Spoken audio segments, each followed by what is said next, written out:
I'll show you how you can download the Cash app on Europe.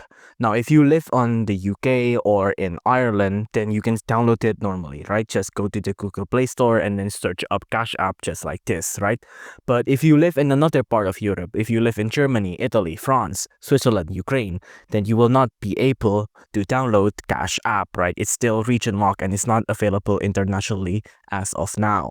Now, you can try to get around this by downloading an APK online, or if you're on iPhone, you might try to use a VPN to change your region so you can download it from the Apple Play Store, but that does not work, right?